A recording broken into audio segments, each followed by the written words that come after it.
Assalamualaikum warahmatullahi wabarakatuh. Jumpa kembali lagi dengan saya Udin dalam channel Kim Ude. Asiknya belajar kimia.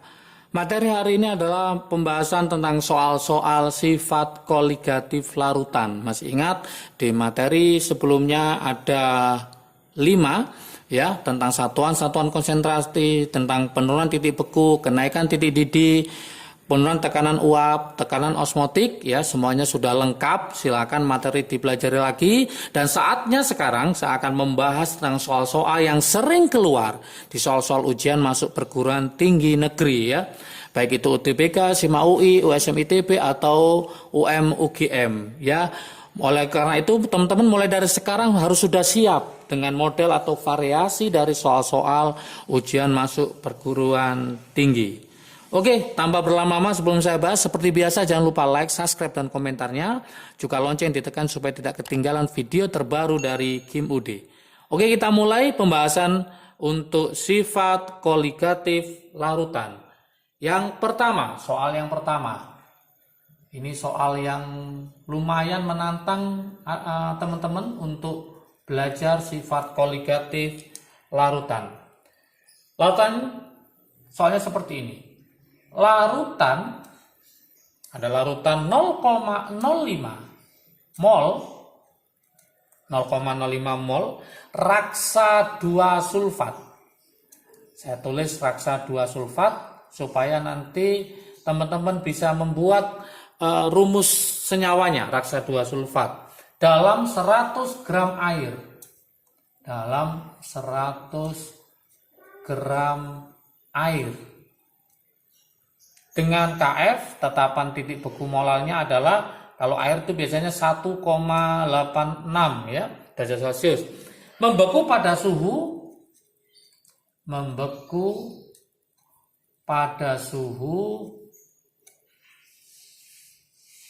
min 1,55 derajat Celcius. Yang ditanyakan adalah derajat ionisasi atau yang disingkat dengan alfa ya, untuk raksa 2 sulfat adalah titik. Ini yang ditanyakan. Oke, pilihan opsi, apakah yang A? Apakah A itu 1/2? Apakah yang B 1/4? Apakah yang C 2/3, apakah yang D 2/5, apakah yang E 3/4? Oke, gimana solusi untuk menjawabnya?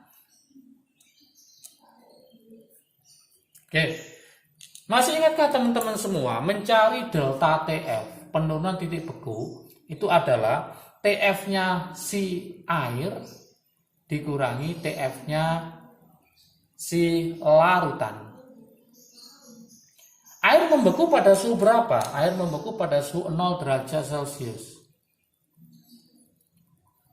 Larutan membeku pada suhu min 1,55. Berarti ini min 1,55.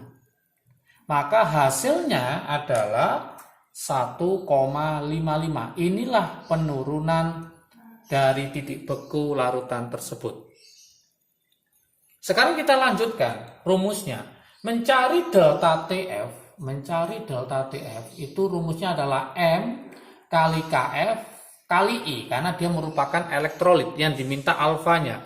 Berarti mencari delta TF sama dengan mencari molalitas adalah gram pelarut dibagi MR kali 1000 dibagi gram pelarut kalikan KF, itu kita jabarkan 1 plus N-1 alfa. Nanti pusat perhatian kita adalah di alfa ini. Oke. Gram dibagi MR itu sama dengan mol. Di sini sudah ada 0,05 mol. Tinggal kita masukkan saja. Berarti delta TF-nya ketemu 1,55. Yang ini ketemu 0,05 dikali 1000 dibagi pelarutnya adalah 100. KF-nya adalah 1,86. 1 plus Nah, teman-teman harus tahu rumusnya raksa 2 sulfat. Apa rumusnya raksa 2 sulfat? Raksa 2 sulfat ini rumusnya adalah HgSO4. Saya tulis di sini. Raksa 2 sulfat rumusnya adalah HgSO4. Berarti HgSO4 ini jumlah ionnya ada berapa? Ada 2. Hg-nya 1, SO4-nya 1. Maka tinggal masukkan ke sini. Berarti ini saya ganti angkanya menjadi berapa? N-nya 2 kurangi 1 alfa. Kita lanjutkan menghitungnya. 1,55 sama dengan 1000 bagi 100 adalah 10. 10 kali 0,05 maka ketemu 0,5. 0,5 dikali 1,86 maka ketemu 0,93. Tak ulang lagi ya.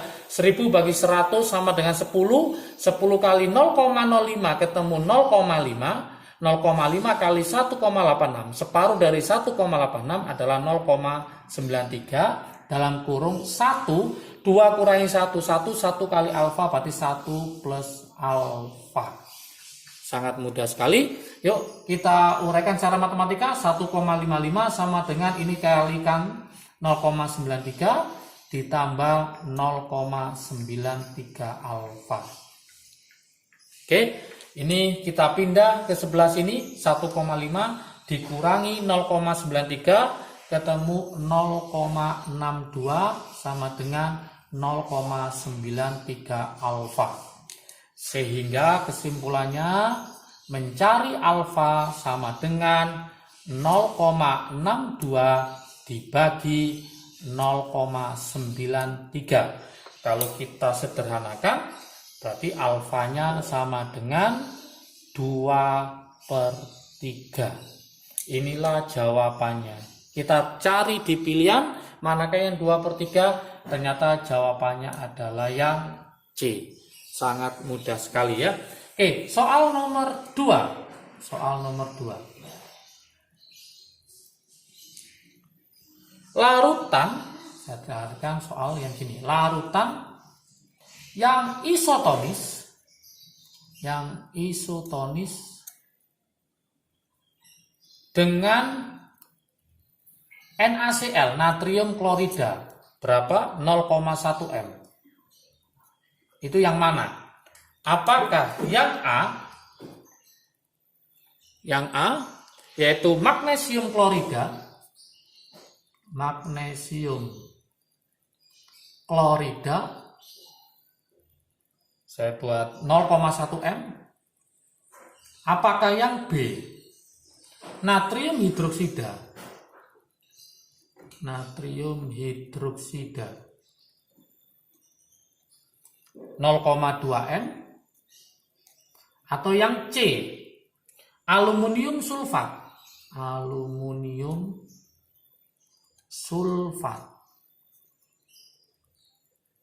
0,04 m. Atau yang D, kalium fosfat.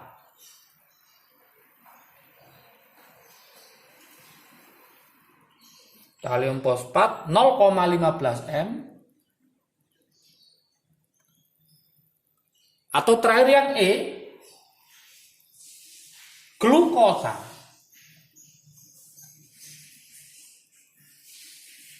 Glukosa saya buat 0,5 m.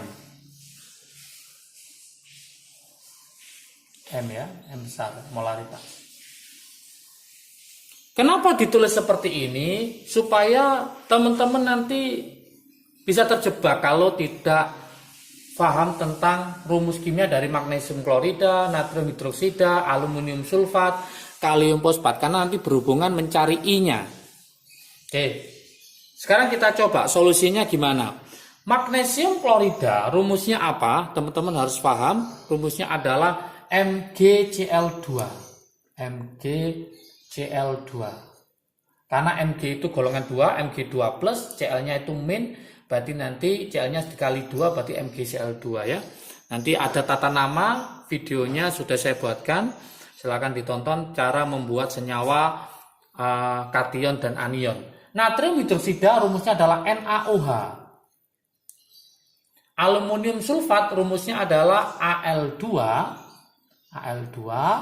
SO4 3 kali. Kalium fosfat rumusnya adalah K3PO4. Glukosa non elektrolit rumusnya masih ingat yaitu C6H12O6. C6H12O6. Oke, dikatakan isotonis, iso itu sama, maka hasil Pi-nya, tekanan osmotiknya sama. Ingat, ini ada M-nya, rumusnya tekanan osmotik adalah MRT kali I. R sama T-nya sama, sehingga tinggal M kali I. Na-nya 1, Cl-nya 1, berarti I-nya 2, maka ini saya kalikan 2. Maka nanti ketemu 0,2. Maka teman-teman harus mencari mulai A sampai E yang hasilnya 0,2. Oke, ini 0,1, 0,2. Ingat ini I. I-nya berapa? Mg-nya 1, Cl-nya 2. Berarti 1 tambah 2, 3. Berarti nanti 0,1 dikali 3. Ketemu 0,3. Masih salah. Cari yang hasilnya 0,2. NaOH, Na-nya 1, OH-nya 1. Berarti kali 2. Berarti nanti 0,2 dikali 2. Ketemu 0,4. Masih salah. Ya. Al-nya 2, SO4-nya 3, maka 2 tambah 3, 5, maka 0,04 dikali 5, ketemu 0,2. Dari sini sudah kelihatan jawabannya, yang diminta adalah 0,2, ini juga 0,2, sama. Inilah yang disebut dengan kondisi namanya isotonis, maka jawaban yang benar adalah yang C. Oke.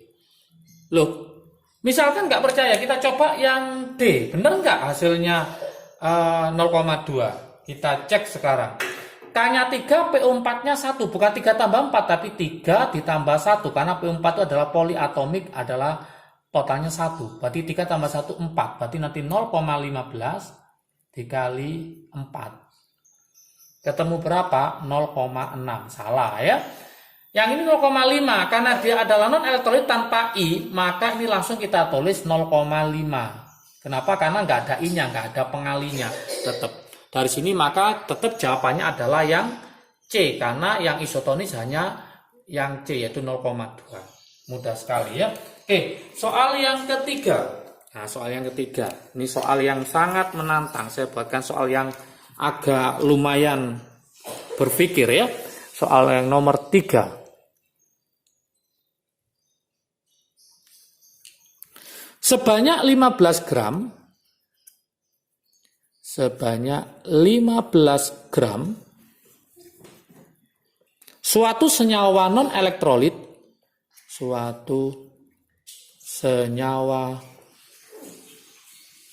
elektrolit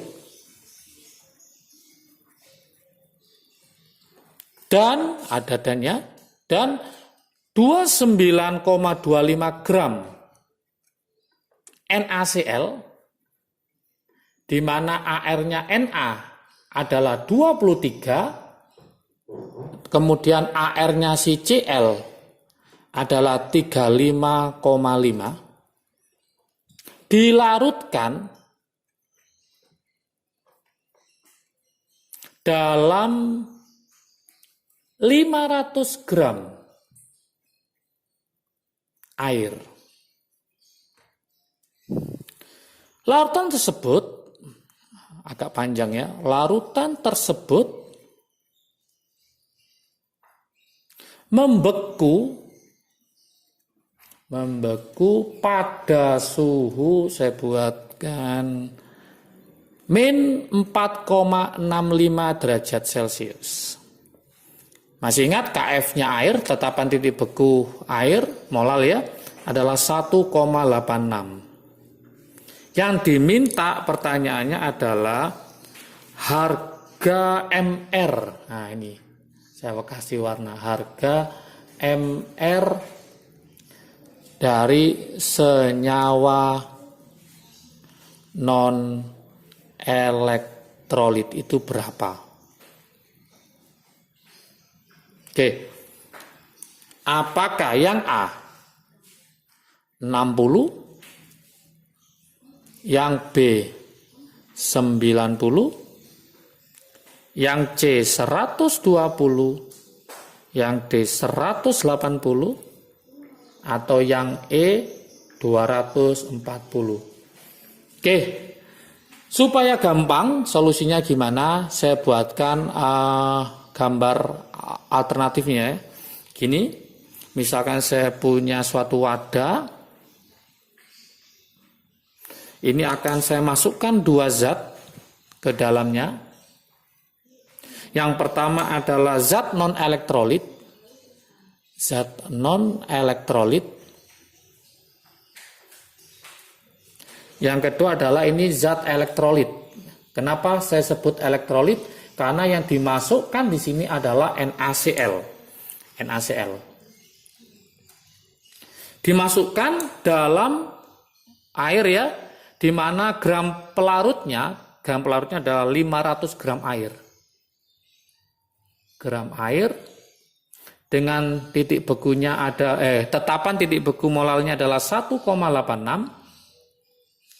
Membekunya larutan adalah min 4,65 derajat Celcius. Di sini MR-nya adalah kita jumlah, Na-nya 23 ditambah 35,5 ketemu 58,5. Gram telarutnya di sini ada 29,25 gram. Yang diminta adalah berapakah MR-nya ini? Berapa zat elektrolit? Dia mempunyai gram telarut sebanyak 15 gram. Inilah model supaya mudah menyelesaikan. Berarti kesimpulannya kita mencari yang namanya delta TF campuran. Oke, ini anggapan GT1, ini GT2. Maka rumusnya adalah GT1, gram telarut 1 dibagi MR1 ditambah gram telarut yang kedua dibagi MR2. Karena ini adalah elektrolit, maka ada I-nya. Maka ini harus saya kasih I, faktor Van Hoff-nya. I, kemudian dikali 1000 dibagi GP-nya, gram pelarutnya, dikali KF. Seperti ini model mengerjakannya.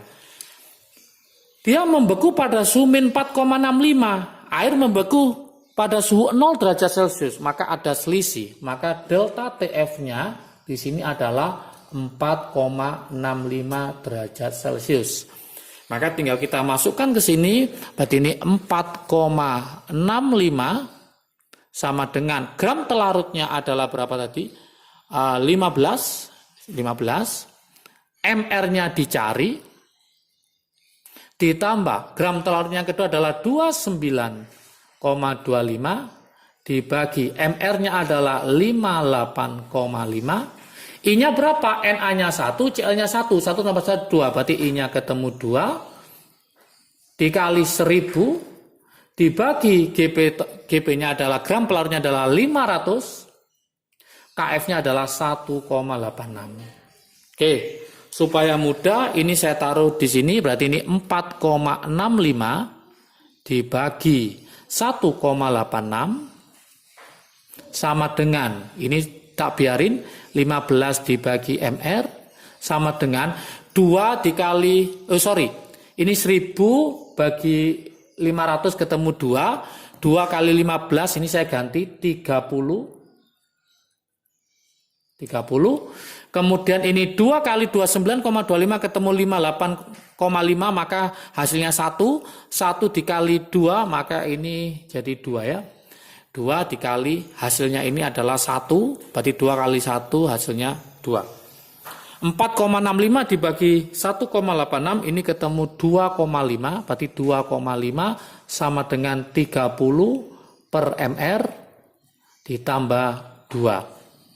Oke, 2 ke sana ya, pindah ruas, asalnya plus jadi min, maka nanti hasil akhirnya nanti kalau kita lihat di sini, ini pindah ke sana berarti 2,5 dikurangi 2 ketemu 0,5 sama dengan 30 per MR. Maka mencari MR-nya sama dengan 30 dibagi 0,5. Oke. 30 bagi 0,5, maka MR-nya ketemu 60. Inilah jawabannya, MR-nya ketemu 60. Dari sini kita cari manakah yang benar, maka jawabannya adalah yang A. Sangat mudah sekali, ini namanya mencari delta TF campuran. Kalau seandainya ada soal mencari delta TB campuran, kenaikan titik campuran, maka ini tinggal diganti KB saja. Kalau yang dimasukkan sama-sama elektrolit, berarti ini ada I1, ada I2. Kalau non elektrolit dua-duanya, maka nggak ada I, gitu aja. Kalau ada 3, maka ada GT1, GT2, GT3, dan seterusnya. Oke, semoga paham tentang soal-soal sifat koligatif larutan. Jangan lupa kalau video ini bermanfaat bagi kalian, silahkan di-share ke teman kalian supaya manfaatnya semakin banyak lagi. Jangan lupa semakin bisa kimia kalau semakin sering belajar kimia, soal-soalnya, materinya juga dipelajari terus. Semangat mulai dari sekarang, siap UTBK, semoga sukses semua, keterima di kampus-kampus favorit sesuai dengan pilihan teman-teman semua. Semangat belajarnya, salam sukses dari Kim UD, asiknya belajar kimia. Assalamualaikum warahmatullahi wabarakatuh.